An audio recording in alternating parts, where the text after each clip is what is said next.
أعوذ بالله السميع العليم من الشيطان الرجيم. بسم الله الرحمن الرحيم. الحمد لله رب العالمين وبه نستعين. الصلاة والسلام على سيد العرب والعجم مولانا ومولى الثقلين جد الحسن والحسين المكي المدني القرشي الهاشمي مولانا أبي القاسم محمد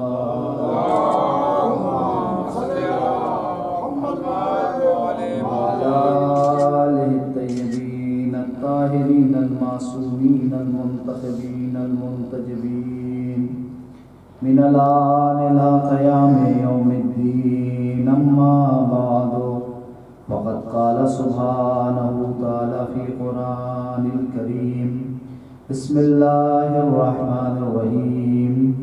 هو الذي أنزل السكينة في قلوب المؤمنين ليزدادوا إيمانا مع إيمانهم.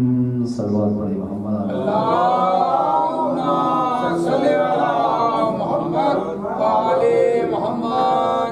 عزیزان گرامی بالقدر، بزرگان محترم، بزرگان ملت، ماتمداران امام حسین علیہ السلام، آج کی ہماری اس مجلس کی مناسبت شہزادی سکینہ بنت الحسین علیہ السلام کے حوالے سے ہے، اور کل کی جو 13 صفر کی تاریخ ہے وہ ہمارے انڈیا اور پاکستان میں شہزادی کی شہادت کے اعتبار سے مشہور ہے۔ ویسے تاریخ جو ہے عربوں میں زیادہ تر جو عرب لوگ یا عربوں میں اور ممالک جو عرب ہیں ان میں شہزادی کی شہادت جو ہے 10 صفر کو بھی منائی جاتی ہے، یعنی وہ لوگ 10 صفر کو مناتے ہیں، اور ہم اپنے انڈیا اور پاکستان میں جو ہے وہ 13 صفر جو ہے شہزادی کی شہادت کی تاریخ ہے۔ شہزادی امام حسین علیہ السلام کی دختر اور آپ کے والد جناب امام حسین ہیں، اور والدہ جو ہے جناب رباب، ام رباب جنہیں کہا جاتا ہے۔ امرؤ القیس کی بیٹی تھی جناب رباب۔ یہ پوری تاریخ ہے جناب امرؤ القیس کی کہ وہ کون تھے، کیسے مدینے میں آئے تھے۔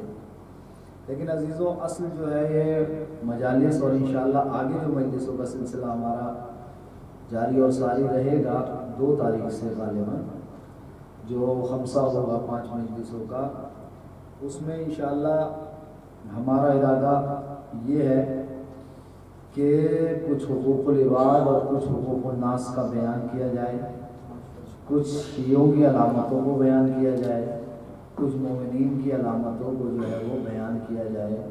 انشاءاللہ ارادہ یہ ہے، اور ارادے کو پائے تکمیل تک پہنچانے کے لیے ہم پروردگار عالم کی مدد کے طلبگار ہیں کہ اللہ ہماری مدد فرمائے اور ہم اپنے اس ارادے کو پائے تکمیل تک پہنچا سکیں۔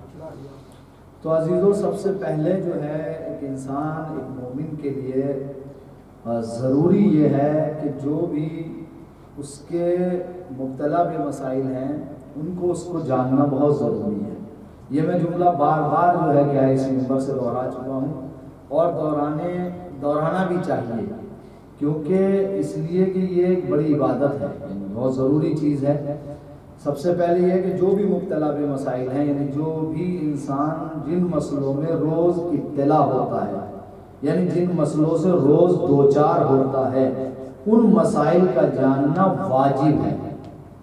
کیا ہے؟ واجب، یعنی جیسے نماز واجب ہے، جیسے روزہ واجب ہے، جیسے حج واجب ہے، اسی طرح سے ان مسائل کا جاننا بھی جو ہے وہ واجب ہے۔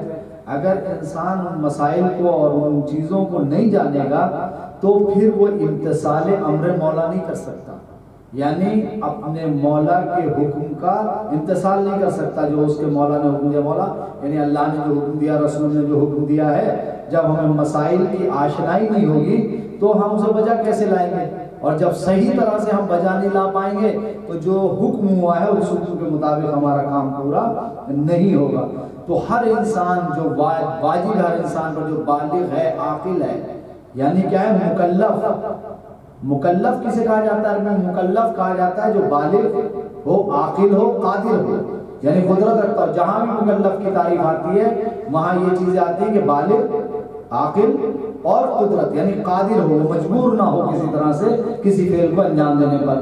بالغ ہو، بالغ کا مطلب جو ہے آپ کو پتا ہے کہ اگر لڑکا ہے تو وہ 15 سال کا ہونا چاہیے اور لڑکی ہے تو وہ 9 سال کی، اور بھی علامتیں جو ہیں کیا وہ بیان ہوئی ہیں کتب کے اندر جو ہے بالغ ہونے کی۔ عاقل ہونے کی یعنی وہ دیوانہ نہ ہو، اگر دیوانہ ہے تو اس پر کسی طرح کے شرعی احکام جو ہے اس پر تکلیف عائد نہیں کی گئی ہے، بلکہ وہ بری الذمہ ہے۔ اگر کوئی دیوانہ ہے، مجنون ہے، پاگل ہے تو وہ بری الذمہ ہے، یعنی الہی اعتبار خود نہیں کہ انسان دیوانہ ہو جائے، پاگل ہو جائے، مجنون ہو جائے، بے ہوش ہو جائے، شراب پی کر اور دنیا بھر کے لا یعوذ باللہ چیزیں استعمال کر، وہ نہیں، یعنی قدرتی اعتبار سے کوئی اگر دیوانہ ہے تو وہ اس کی بات ہو رہی ہے، یعنی وہ اس پر تکلیف عائد نہیں ہے، بلکہ جو عاقل ہے اس پر تکلیف جو ہے عائد ہوگی، جو قادر ہے، جو قدرت رکھتا ہے اس پر تکلیف عائد ہے، مجبور پر کسی طرح کی تکلیف عائد نہیں۔ دیکھیے یہ جو چیزیں میں نے آپ کی خدمت میں بتائی، اس کو آپ کتنا ہی آپ پھیلا لیجئے، کتنا ہی وسیع کر لیجئے، اس کے اندر بہت سی چیزیں۔ قادر ہونے کا مطلب کیا ہے؟ قادر ہو، مجبور نہ ہو۔ دیکھیں مجبور کے مسائل پھر الگ آتے ہیں، قدرت رکھنے کے مسائل جو ہیں کیا ہیں وہ الگ ہیں۔ مجبور ہے، بہت سے مسئلے جو ہے یہاں پر جو ہے آ جائیں گے آپ کے جو ہے اس سرزمین سے بہت متعلق ہیں یہاں کے مسائل، اور جو بڑے شدید مسائل ہیں کہ مجبور کہاں ہے انسان، مختار کہاں ہے انسان، حتیٰ کہ کھانے پینے کے مسائل آئیں گے، رہنے سہنے کے مسائل آتے ہیں، بہت سے جو ہے مسئلے جو ہے کیا وہ یہاں آ جاتے ہیں۔ لیکن بہرحال یہ میرا جو ہے کیا ہے آپ سے کہنا ہے یا میری گزارش ہے کہ زیادہ سے زیادہ آپ کوشش یہ کریں کہ جو مبتلا بے مسائل ہیں ان کو آپ جان لیں، ان جن سے آپ روز دو چار ہو رہے ہیں۔ مثال کے طور پر سب سے پہلی چیز جو ہے فروع دین ہے۔ فروع دین کتنے ہیں؟ بہت آسان سی چیز ہے کہ فروع دین جو ہے 10 ہیں، اور ان 10 کی جب فہرست شروع ہوتی ہے تو سب سے پہلی چیز کیا ہوتی ہے؟ اس میں نماز کی باری آتی ہے۔ تو نماز کے بارے میں پچھلی بار جو پڑھ چکا ہوں، اور پھر دوہرا دوں یہ جملہ کہ سب سے اگر نماز قبول ہے تو سب قبول ہیں۔ ان قبلت قبلت ما سوا، ان ردت ردت ما سوا۔ اگر نماز قبول تو سارے اعمال قبول ہیں، اور اگر نماز قبول نہیں تو سارے اعمال کیا ہو جائیں گے؟ رد ہو جائیں گے، ختم کر دیے جائیں گے۔ اور ہمارے معصومین کی حدیث سے کیا ہے کہ سب سے پہلا سوال جو ہوگا کس کا ہوگا؟ نماز کے بارے میں ہوگا، یعنی سب سے پہلا سوال جو ہے کیا ہے وہ نماز کے بارے میں ہوگا۔ اور ایک مثال میں نے ایک بار اور دی تھی کہ یہ جو جتنی بھی مذہب دین اسلام کہہ لیجیے اور یہ جتنی بھی چیزیں ہیں، یہ ایک جو ہے کیا ہے وہ خیمے کے مانند ہے۔ ایک فستاس کہتے ہیں خیمے کو، خیمے کے مانند ہے۔ خیمہ کس چیز پر ٹکا ہوا ہوتا ہے؟ ایک جو ہے لکڑی پر ٹکا ہوتا ہے جس کو آپ ستون کہہ لیجئے، ستون پہ ٹکا ہوتا ہے۔ اگر اس ستون کو ہٹا دیا جائے تو اس خیمے کا کیا حال ہوگا؟ وہ خیمہ کیا ہو جائے گا؟ ٹوٹ جائے گا، گر جائے گا، ختم ہو جائے گا۔ اسی طرح سے دین کے اندر نماز جو ہے کیا ہے وہ عمود الدین، دین کا ستون ہے۔ اگر جب نماز ہی نہیں رہے گی تو وہ پورا دین آپ کا کیا ہو جائے گا؟ ختم ہو جائے گا، یعنی پھیل گر جائے گا۔ وہ جو ایک بلڈنگ ہے وہ پوری جو ہے کیا ہے ختم ہو جائے گی۔ تو سب سے پہلے اگر فروع دین میں جو ہے کیا ہے نماز کی منزل ہے تو عزیزوں، بزرگوں، میرے بھائیوں، جوانوں، بچوں، یا جہاں بھی یہ آواز جا رہی ہے، تو ہمیں اتنا ضرور شعور ہونا چاہیے کہ ہم نماز کے مبتلا بے مسائل سے واقف ہونے چاہیے۔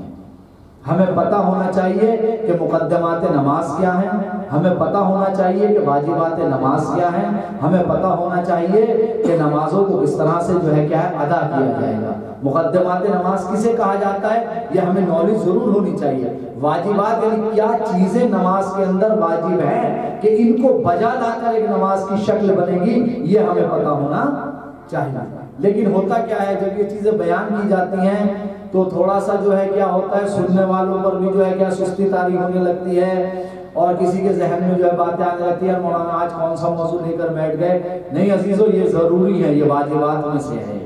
دیکھیں واجبات الگ ہیں، مستحبات الگ ہیں۔ واجب کو تو آپ اپنی گردن سے ہٹا ہی نہیں سکتے نا۔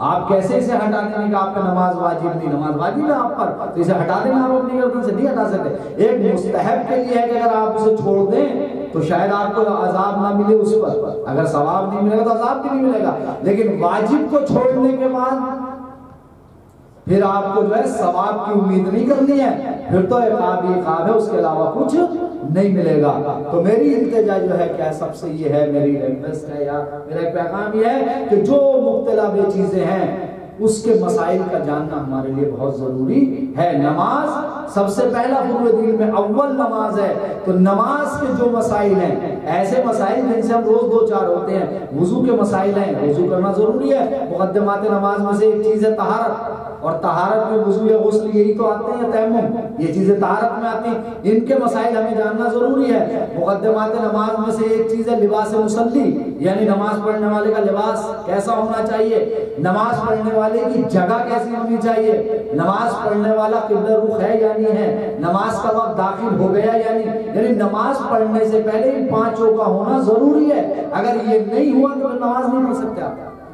آپ وقت سے پہلے نماز پڑھ سکتے ہیں؟ نہیں پڑھ سکتے۔ آپ قبلہ ہمارا کیا ہے، یہاں پر اس طرف ہے، آپ ادھر کو منہ کر کے نماز نہیں پڑھ سکتے۔ آپ نجس کپڑوں میں نماز نہیں، آپ بغیر وضو کے نماز نہیں پڑھ سکتے۔ یہ کیا ہے، یہ پانچوں چیزیں مقدمات نماز ہیں۔ اگر مقدمات ہی نہیں ہوں گے تو پھر کیا کر سکتے ہیں، آپ نماز پڑھ سکتے ہیں؟ نہیں پڑھ سکتے۔ یہ ہو گئے مقدمات نماز۔ واجبات نماز کتنے ہیں؟ جو ہے واجبات نماز جو ہے ماشاءاللہ سے 11 جو ہے کیا ہے، ہر طرح سے مسائل میں علماء نے ہمارے بیان کیے۔ ان 11 میں سے 5 ایسے جن کو رکن نماز کہا جاتا ہے، اور 6 جو ہے ایسے جو رکن نماز نہیں ہے۔ جو رکن نماز ہیں ان کے بارے میں یہ ہے کہ اگر رکن میں سے کوئی بھی رکن، ارکان نماز میں سے کوئی بھی رکن جان بوجھ کر یا دھوکے سے چھوٹ جائے، جان بوجھ کر یا دھوکے سے چھوٹ جائے یا زیادہ ہو جائے تو نماز کیا ہے، باطل، ختم۔ نماز کا کوئی وہ نہیں بچتا۔ اس میں سے اس 5 میں سے جو 5 ہے، ان 5 میں کیا نیت، تکبیرۃ الاحرام ہے، 2 ہے رکوع اور دونوں سجدے، 4۔ ایک چیز ہوتی ہے قیام متصل با رکوع، یعنی وہ قیام جو رکوع سے متصل ہے۔ وہ کون سا قیام ہے؟ وہ والا قیام ہے جب آپ قرات کرنے کے بعد رکوع اور قرات کے درمیان تھوڑا سا ٹہلتے ہیں۔ یہ نہیں کہ جیسے آپ نے جو ہے سورہ جو ہے کیا انا اعطیناک ختم کیا اور فوراً آپ جو ہے کیا ہے وہ رکوع میں چلے گئے، نہیں، وہاں تھوڑا قیام کرنا ہے، آپ کو ٹھہرنا ہے، اسے کہتے ہیں قیام متصل برکوع۔ اگر وہاں کوئی ٹھہرتا نہیں ہے، تھوڑا وقفہ نہیں کرتا تو اس کی نماز باطل ہے، کیونکہ یہ رکن ہے۔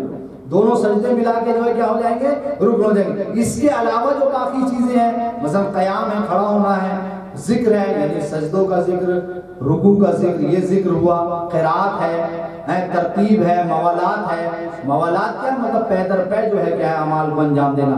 ترتیب یعنی پہلے نیت کی ہے، پھر اس کے بعد جو آپ نے سورہ حمد پڑھا، پھر سورہ توحید پڑھا، پھر دوسرا سورہ رکوع کیا، پھر کھڑے ہوئے، پھر سجدے میں گئے، یہ کیا کہلاتی ہے، ترتیب کہلاتی۔ پھر تشہد سلام ہے، یعنی یہ چیزیں وہ ہیں جو 6 چیزیں کہ اگر بھولے سے چھوٹ جائیں تو نماز صحیح ہے، جان بوجھ کے چھوٹ جائیں تو نماز جو ہے کیا وہ باطل ہے۔ پھر ان کے بہت سے فروعات ہیں مسائل کے، انشاءاللہ جن کو جو ہے ساروں کو بیان کرنا ایک ہی نشست میں جو ہے کیا وہ ضروری نہیں ہے۔ تو میرا کہنا عزیزو، پھر میں جملے کو دہرا دوں، شاید اگر کسی پہ گرہ بھی گزر رہی ہو تو مجھے اس سے بات سے ابھی کوئی فرق پڑنے والا نہیں ہے کہ یہ چیز گرہ گزر رہی ہے اور مولانا سست موضوع جو ہے کیا وہ لے کر بیٹھے نہیں، اس سے کوئی فرق نہیں پڑتا۔ اصل بات یہ ہے کہ میرا بات پہنچانی ہے آپ تک، جو ہے آپ تک میری بات پہنچنی چاہیے، اور جو شرعی ذمہ داری ہے وہ جو ہے کیا پوری۔ کیوں؟ اس لیے کہ سامنے سے جو ہے میرے کوئی دلچسپی مجھے نظر نہیں آتی، سامنے سے کوئی دلچسپی نہیں ہے، تو کم سے کم میں ہی جو ہے کیا وہ اپنی ذمہ داری کو جو ہے کیا وہ پورا کر دوں۔ ایک صلوات پڑھ دیجیے محمد علیہ وسلم۔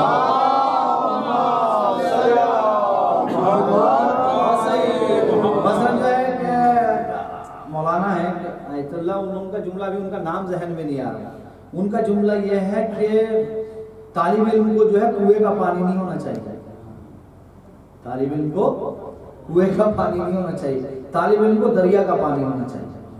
یعنی کنویں کے پانی کے پاس تو آنا پڑے گا، دریا خود ہی سب جگہ جو ہے کیا وہ چلا جائے گا۔ یہ جب میں نے پڑھا تو مجھے بڑی مطلب ان کی بات بہت اچھی لگی۔ تو اب سمجھ میں یہی آ رہا ہے کہ جاپان کی سرزمین پہ کنویں کا پانی بن کے نہیں رہنا، بلکہ دریا بن جاؤ، خود ہی جو ہے وہاں تک پہنچ جاؤ۔ ایک صلوات اور پڑھ دیجیے محمد علیہ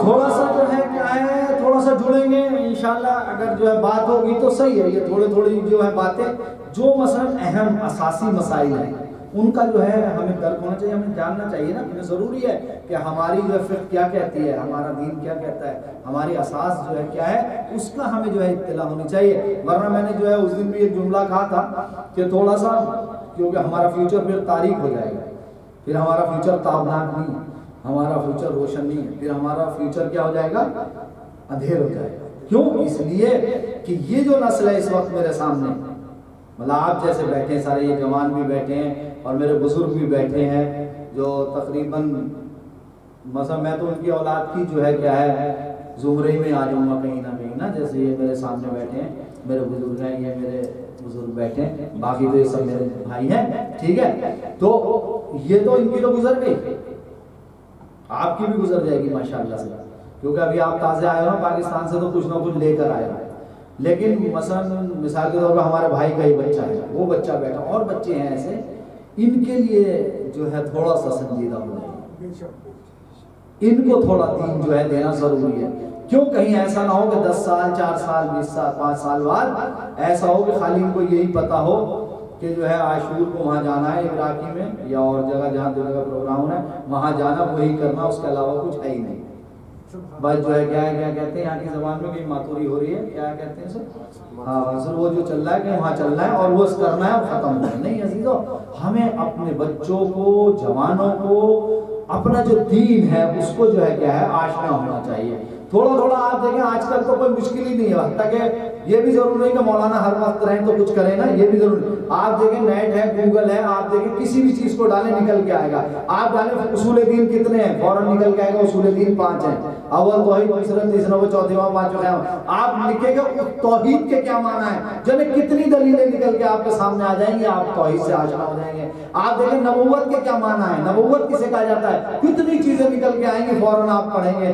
آپ دیکھیں امامت کے کیا معنی ہے، فوراً نکل کے جو ہے کیا آ جائیں گے. قیامت کسے کہا جاتا ہے، نکل کے ایک دم آئے گا، کچھ نہ کچھ ایسا آئے گا کہ فوراً جو ہے کیا ہے وہ ایک دم ہو جائے گا. ابھی جو ہے پرسوں کی بات ہے، پرسوں 2-3 دن پہلے کی، ہمارے معلوم ہیں بہت سے بزرگان انہیں جانتے ہیں، مولانا ریحان حیدر صاحب، ہم دونوں باتیں کر رہے تھے، ایسی کسی روایت کے بارے میں بات چل رہی تھی، تو وہ کہنے لگے کہ یہ روایت ہے بڑی اچھی ہے، اس کو پڑھنا ہے، لیکن حوالہ نہیں ملی. تو ایسے ہم تلاش کرنے لگے، تو جیسے اس کو چھان بین کیا نا، تو آپ یقین مانیے 3 منٹ بھی نہیں لگے کہ ہم انہوں نے ماموں ہیں جنہوں اس روایت کو جو ہے تلاش کر دیا.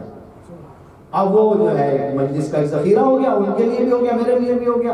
تو یہ کیا ہے، اس میں کسی طرح کی نہیں، سارے دن تو ہم موبائل پہ لگے ہوتے ہیں، تو ساری چیزیں ہیں ہمارے پاس، توضیح بھی ہیں، مسائل بھی ہیں اور سوالات ان کے جوابات بھی ہیں. تو میرا جو درخواست یہ ہے کہ عزیزو دین سے تھوڑا سا جڑیے، دین کے ساتھ آئیے. بلکہ اگر دیندار ہوگا انسان ہے اور دین کے احکام کے تلے اپنے بچوں کے لیے رزق کمائے گا، تو وہ رزق کمانا بھی اس کے لیے عبادت ہو جائے گا، وہ بزنس بھی اس کے لیے کیا ہو جائے گا، عبادت ہو جائے گا، وہ کاروبار بھی اس کے لیے کیا ہو جائے گا، عبادت ہو جائے گا. ایک صلوات پڑھ دیجئے جیتی جاگتی محمد علیہ محمد. تھوڑا سا آج کی مناسبت سے بیان ہوگا، تو یہ بیان انشاءاللہ آگے مجلسوں میں کچھ اور موضوعات آپ کی خدمت میں رکھے جائیں گے. ارشاد ہوا، ارشاد کیا ہوا، هو الذی انزل السکینۃ فی قلوب المؤمنین، وہ ہے جس نے مومنین کے دل میں کیا پیدا کیا، اطمینان پیدا کیا، نازل کیا اطمینان. کیوں نازل کیا اطمینان، کیوں نازل کیا سکون، لیزدادوا ایمانا مع ایمانہم، تاکہ ان کے ایمان میں اور زیادتی ہو جائے. دیکھیں یہ قرآن مجید کی آیت ہے، سورہ فتح کی آیت ہے. کون سے سورہ کی، سورہ فتح کی 4 نمبر کی آیت ہے. هو الذی انزل السکینۃ، جناب سکینہ کے حوالے سے مجلس ہے نا، اس وجہ سے میں نے اس آیت کو پڑھا ہے. هو الذی انزل السکینۃ، یعنی وہ ہے جس نے سکینہ یعنی سکون نازل کیا، اطمینان نازل کیا. کہاں نازل کیا، فی قلوب المؤمنین، مومنین کے قلبوں میں سکون کو نازل کیا. کیوں نازل کیا، کیا وجہ ہے، کیوں نازل کیا مومنین کے دل میں سکون، کیا وجہ ہے اطمینان نازل کرنے کی وجہ کیا، قرآن کی آیت کی وجہ بیان کرے کیا، لیزدادوا ایمانا، تاکہ ان کا ایمان زیادہ ہو جائے. یعنی وہ مومن تو ہیں، دیکھیں یہ آیت کا ترجمہ ہے، میری طرف سے بھی کچھ بھی نہیں ہے، کہا وہ مومن تو ہیں لیکن یوں نازل کیا تاکہ اور ایمان میں جو ہے کیا ہو جائے، زیادتی ہو جائے. تو عزیزو ایک مومن کے ایمان کو زیادہ کرنے کے لیے اللہ نے سکینہ کو نازل کیا. سکون کو نازل کیا، اطمینان کو نازل کیا۔ اب یہ لفظ سکینہ قرآن میں 6 جگہ استعمال ہوا، ایک جگہ نہیں 6 جگہ یہ لفظ سکینہ استعمال ہوا۔ اس لفظ سکینہ کے معنی کیا ہے؟ سکینہ بنت الحسین کی بات ہے نا، سکینہ کے معنی کیا ہے؟ سکینہ کے معنی ایک روایت میں مجھے ملے کہ جنت کی خوشبو۔ کیا معنی ملے اس کے؟ جنت کی خوشبو سکینہ کے معنی۔ سکینہ کے ایک معنی ایک روایت میں ملے کہ سکینہ اس خاص نور کو کہا جاتا ہے کہ اللہ اپنے خاص بندوں کے دل میں اتارتا ہے، اور جب بندہ اس نور سے متصل ہو جاتا ہے، متمسک ہو جاتا ہے، تو اسے علم غیب آ جاتا ہے۔ دیکھیے یہ بڑی محنت کر رہا ہوں میں اب آپ کی خدمت میں، آپ جڑ جائیے، آپ گھبرائیے مت، میں کوئی ابھی مسئلہ بیان نہیں کروں گا، اب فضیلت جناب سکینہ بیان کروں گا۔ ایک سلوات پڑھیے محمد آل محمد کے افضل پر، تھوڑا سا آئیے میرے ساتھ۔ جناب سکینہ کی جب تقدیس ہے تو تھوڑا سا جان کے جائیے کہ جناب سکینہ ہے کون اور کیا ہے ان کے نام کے معنی۔ پہلے معنی کیا ہوئے؟ خوشبو، جنت کی خوشبو۔ دوسرے معنی کیا ہوئے؟ خاص نور، جو اللہ خاص بندوں کے دل میں اتارتا ہے، جس کے دل میں اتار دیتا ہے وہ غیب کے جو ہے کیا علم سے کیا ہو جاتا ہے؟ متمسک ہو جاتا ہے۔ تھوڑا سا اور آگے بڑھیں، سکینہ کے معنی آپ لغت میں جا کے ڈھونڈیے گا، ڈکشنریوں میں آپ ڈھونڈیے سکینہ کے معنی کیا، تو زیادہ تر علماء لغت نے کیا لکھا؟ سکینہ کے معنی ہے اطمینان کے، سکون کے، وقار کے، طمانینت کے، یعنی یہ سارے معنی جو ہے کیا ہے سکینہ کے جو ہے آپ کو لغت میں مل جائیں گے۔ علماء نے زیادہ علماء اہل لغت یعنی جو لغت کے عالم ہیں انہوں نے لکھا کہ سکینہ کے معنی ہے وقار کے۔ سکینہ کے معنی کیا ہے؟ وقار، اطمینان، سکون کے معنی جو ہے کیا ہے سکینہ کے۔ کہیں لکھا کہ سکینہ کے معنی ہے سکون پہنچانے والی۔ سکینہ کے معنی کیا ہے؟ سکون پہنچانے والی۔ اب اگر آپ کی سماعتیں میرے ساتھ ہیں اور تھوڑی سی آپ دقت کریں تو دیکھیں میں آپ کو کس منزل پہ لے کے جا رہا ہوں۔ سکینہ کے معنی اگر وقار کے ہیں تو دیکھیں وقار اور سکینہ میں فرق ہے، وقار میں اور سکینہ میں فرق ہے، دونوں کے معنی میں جو ہے کیا ہے فرق ہے۔ ابھی آپ کہیں گے فرق کیا ہے؟ جہاں بھی آپ کو ملے گا سکینہ کے معنی وقار کے، وقار کے معنی سکینہ کے، اطمینان کے، طمانینت کے، لیکن میں کہتا ہوں سکینہ اور وقار کے معنی میں فرق ہے۔ ابھی آپ کے بارے میں ایک دم واضح ہو جائے گی بات۔ وقار اور سکینہ کے معنی میں فرق کیا ہے؟ بہت سے لوگ کہتے ہیں مترادف الفاظ ہیں۔ مترادف الفاظ کا معنی یہ ہوتا ہے کہ لفظ بہت ساری ہیں اور معنی جو ہے کیا ہے ایک ہے، یعنی ایک معنی ہے لفظ بہت ساری، انسان، بشر، آدمی، کتنے سارے لفظ ہیں، لیکن اس سب کے معنی جو ہے کیا ہے یہ ایک ہمارا اور آپ کا جسم یہ معنی ہے اس کے، ٹھیک ہے؟ تو مترادف اس کو کہتے ہیں۔ اب کہتے ہیں بہت سے لوگ کہ سکینہ اور وقار مترادف ہے، لیکن اب میں وقار کی تعریف کر رہا ہوں۔ وقار کسے کہتے ہیں؟ ابھی ہماری اور ہمارا آپ آپس میں نہیں بولتے بڑا وقار آدمی ہے بھائی، یہ بولتے نہیں بولتے اس کا وقار دیکھو اس آدمی کا، تو کسے کہتے ہیں ہم یہ وقار؟ وقار اسے کہتے ہیں کہ جس کے ظاہری جسم پر اطمینان ہو۔ بڑے توجہ چاہ رہا ہوں میں باپ کی، جس کے ظاہری جسم پر کیا ہو اطمینان ہو۔ اطمینان کیا ہو ظاہری جسم پر؟ یعنی مثلا اس کا اٹھنا، اس کا بیٹھنا، اس کا چلنا، اس کا بولنا، اس کا جو ہے کسی سے گفتگو کرنا کیا ہو ایسا ہو کہ وہ مطمئن ہو کر یہ کام انجام دے رہا ہو۔ لیکن اگر کوئی انسان آپ کو ایسا مل جائے جو جلدی بھاگ رہا ہے، ادھر کو بات کر رہا ادھر کو بات کر رہا ادھر کو، تو کیا کہیں گے آپ؟ بڑا بے وقار آدمی ہے، اس کا کوئی وقار ہی نہیں ہے۔ تو وقار سمجھ میں آ رہا کہ جس کے ظاہری اعضاء کیا ہو وہ کیا ہو مطمئن ہو، ظاہری اعضاء کیا ہو بالکل اطمینان ہو، یعنی اٹھنا بیٹھنا بولنا چالنا اس کا کیا ہو سکون سے ہو، تو ہم کہتے ہیں یہ باوقار آدمی ہے۔ لیکن سکینہ کسے کہتے ہیں؟ ظاہری اعضاء کے مطمئن ہونے کو سکینہ نہیں کہتے، بلکہ قلبی اطمینان کو سکینہ کہا جاتا ہے۔ عزیزو ذرا سی توجہ کیجئے، قلبی اطمینان یعنی دل کے اطمینان کو کیا کہا جاتا ہے؟ سکینہ کہا جاتا ہے۔ ظاہری اطمینان کا نام ہے وقار، دل کے اطمینان کا نام ہے سکینہ۔ اب جملہ سنیے گا، اگر کوئی ظاہری اعتبار سے مطمئن ہے اور قلبی اعتبار سے مطمئن نہیں ہے تو تھوڑی بہت دیر میں اس کے یہ اطمینان کا جو ڈھانچہ ہے وہ آپ کے سامنے ٹوٹ جائے گا۔ مثلا ایک انسان ہے جو ظاہری اعتبار سے تو مطمئن ہے لیکن اس کا دل جو ہے کیا ہے وہ مطمئن نہیں ہے، دل بے چین تو وہ کتنا ہی دکھاوا کر لے، کتنا ہی دکھاوا کر لے، لیکن یہ اس کا دکھاوا اطمینان کا کیا ہو جائے گا؟ ٹوٹ جائے گا۔ لیکن اگر اس کا بڑا صاحب دیکھیں، اگر کوئی قلبی اعتبار سے مطمئن ہے، اگر کسی کا دل مطمئن ہے تو پھر وہ پریشان نہیں ہوگا۔ اگر کسی کا چونے بدل لو، اگر کسی کا دل مطمئن ہے تو چاہے وہ کتنی ہی مشکلات میں ہو، چاہے کتنی ہی پریشانیوں میں ہو، چاہے کتنے ہی مسائل میں ہو، وہ ہمیشہ مطمئن رہے گا، اس کے اعضاء و جوارح ہمیشہ اطمینان میں رہیں گے۔ اب سکینہ کا مطلب کیا ہے؟ بس ذرا سا آئیے گا ساتھ، سکینہ کا مطلب کیا ہے؟ یعنی قلبی اطمینان، دل کا اطمینان۔ اگر کسی کا دل مطمئن ہے تو وہ ہر مشکل سے ٹکرا جائے گا، ہر مشکل سے گزر جائے گا، ہر مسائل کا سامنا کر لے گا۔ ارے سکینہ کا معنی ہے باپ کے لیے اطمینان، سکینہ کا معنی ہے باپ کے لیے سکون۔ اگر دل کا اطمینان ہے تو پھر اگر اکبر کا لاشا اٹھا لے تو کوئی مشکل نہیں، اور وہ محمد کے لاشا اٹھا لے تو کوئی مشکل نہیں، حتیٰ کہ اس کے اطمینان کی تو اتنی بڑی منزل ہے۔ اب ذرا سی توجہ چاہتا ہوں، اتنی بڑی منزل ہے اس کے اطمینان کی تو کہ آواز قدرت آتی ہے، یا ایتھا النفس المطمئنہ، یہ ہے اطمینان۔ نعرہ رسالت، یا رسول اللہ، نعرہ حیدری، یا اللہ، محمد وال محمد بلند تر صلوات۔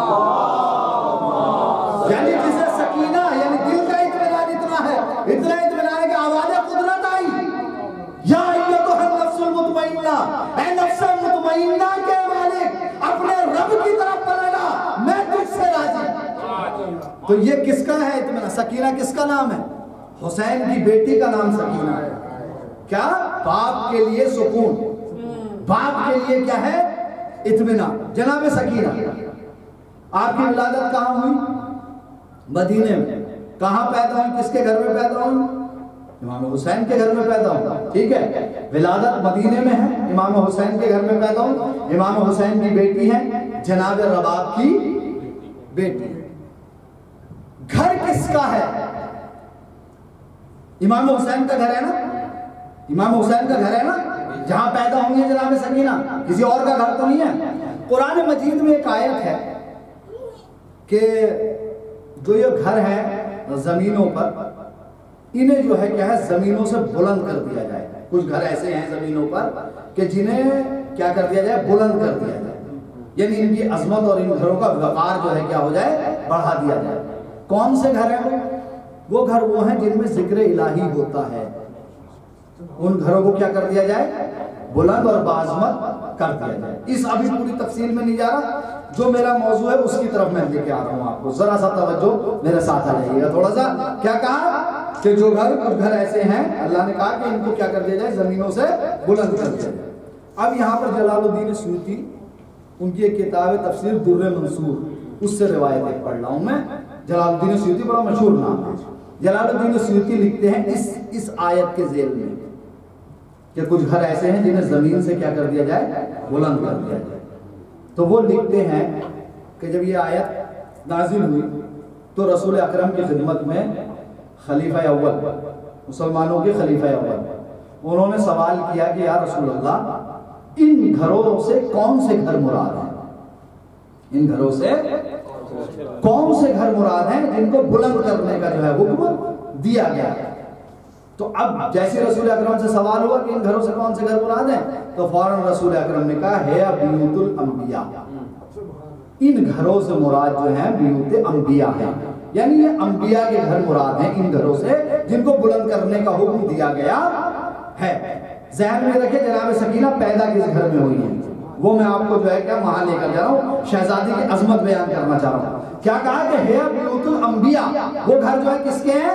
انبیاء کے گھر۔ سوال ہوا، جواب مل گیا، ختم ہو گئی نا بات۔ لیکن روایت کہتی ہے کہ فَأَشَارَ إِلَىٰ عَلِيٍّ وَفَاطِمَةٍ، بھائی ان حضرت نے اشارہ کیا کس کی طرف؟ مولا علی کی اور جناب فاطمہ کی طرف۔ کہا کہ اشارہ کر کے کہا کہ ان کے گھر، کیا ان کے جو گھر ہیں وہ انبیاء کے گھروں سے افضل نہیں ہیں؟ کیا وہ برتر نہیں ہیں؟ کیا وہ باعظمت نہیں ہیں؟ یعنی رسول سے سوال ہوا کس کی طرف اشارہ کر کے؟ علی اور فاطمہ کے گھر کی طرف اشارہ کر کے کہ کیا یہ گھر جو ہے افضل نہیں ہے؟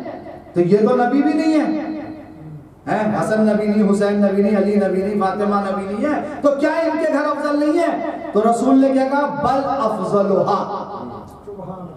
اب جملہ کیا کہا رسول نے؟ رسول نے کہا افضل ہی نہیں بلکہ بیوت انبیاء سے بھی افضل ہے، یعنی ان کے گھر ایسے نہیں ہے بلکہ ان سے افضل گھر کس کے ہیں؟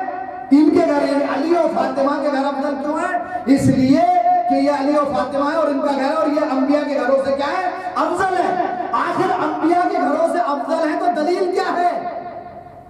بھئی علی اور فاطمہ کا گھر اگر انبیاء کے گھر سے افضل ہے تو اس کے دلیل کیا ہے؟ دلیل یہ ہے کہ اس گھر کے رہنے والے سب سے افضل ہے۔ عزیزو ذرا سی توجہ کیجئے، اس گھر میں رہنے والے جو ہے کیا ہے؟ سب سے افضل ہے، تو اسی لیے یہ گھر کیا ہے؟ سب سے افضل ہے۔ اب دیکھیں انبیاء کتنے ہیں؟ آدم سے لے کر ہمارے رسول تک جو ہے کیا ہے وہ آپ آ جائیے، آدم سے لے کر قیامت تک جتنے بھی نبی ہیں سب نبیوں کے گھر میں کچھ اچھے ہیں کچھ برے ہیں۔ وہ جتنے بھی نبی ہیں ہر نبی کو آپ دیکھ لیجئے، کچھ اچھے ہیں ان کے گھر میں، کچھ جو ہے کیا ہے وہ برے ہیں، لیکن فاطمہ اور علی کا گھر ایسا ہے جس میں کوئی برا نہیں ہے بلکہ سارے کے سارے جو ہے کیا ہے وہ اچھے ہیں۔ تو پہلی دلیل یہ ہوئی افضل ہونے کی کہ جتنے بھی نبی ہیں ان کے گھروں میں کچھ اچھے ہیں اور کچھ برے ہیں، لیکن فاطمہ کا گھر ایسا ہے کہ اس میں برے نہیں ہیں، بلکہ جملوں کو بدل کے کہہ دوں کہ فاطمہ اور علی کا گھر تو ایسا گھر ہے جہاں سارے سردار ہیں اور سارے جنت کے سردار ہیں۔ فاطمہ ہے تو جنت کی سردار، علی ہے تو جنت کی سردار، حسن ہے تو جنت کے سردار، حسین ہے تو جنت کے سردار ہے نا۔ تو یہ جتنے بھی ہیں سارے کے سارے کیا ہیں؟ افضل اور بہتر ہے۔ لیکن جناب آدم کے آپ گھر آ جائیے، جناب آدم کے گھر میں دو طرح کے لوگ ہیں، ایک وہ ہے جو رضی اللہ ہے، دوسرا وہ ہے جو لعنت اللہ ہے نہیں جناب آدم کا؟ ایک بیٹا جس پر سے اللہ راضی، ایک بیٹا وہ جس پہ اللہ کی لعنت، ایک بیٹا وہ ہے جو کیا ہے رحمان کا پیروکار ہے، ایک بیٹا وہ ہے جو شیطان کا پیروکار ہے، ایک وہ ہے جو قاتل ہے، ایک وہ ہے جو یہی ہے نا۔ جناب نوح کا دیکھ لیجئے، ان کا بھی ایسا ہے، لیکن ان انبیاء کے گھروں سے افضل کس کا گھر ہے؟ وہ گھر ہے کس کا؟ جناب فاطمہ زہرا کا اور مولا علی کا۔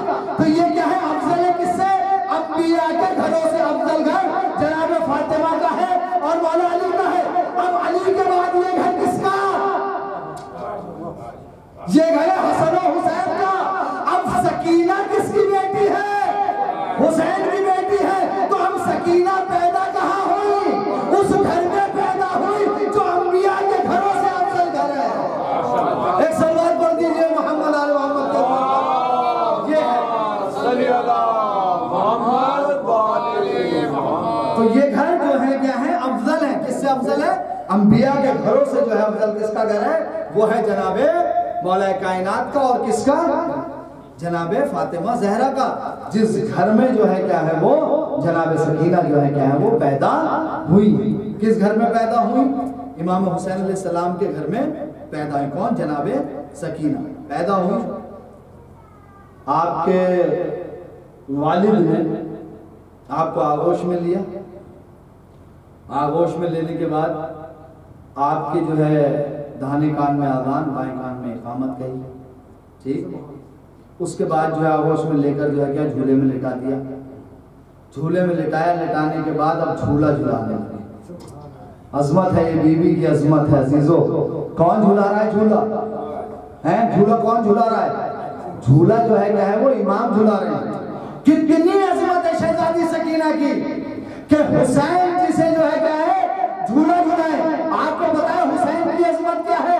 حسین کی عظمت یہ ہے کہ اس کے جھولا جھلانے والے کو عظمت ہو جاتے ہیں۔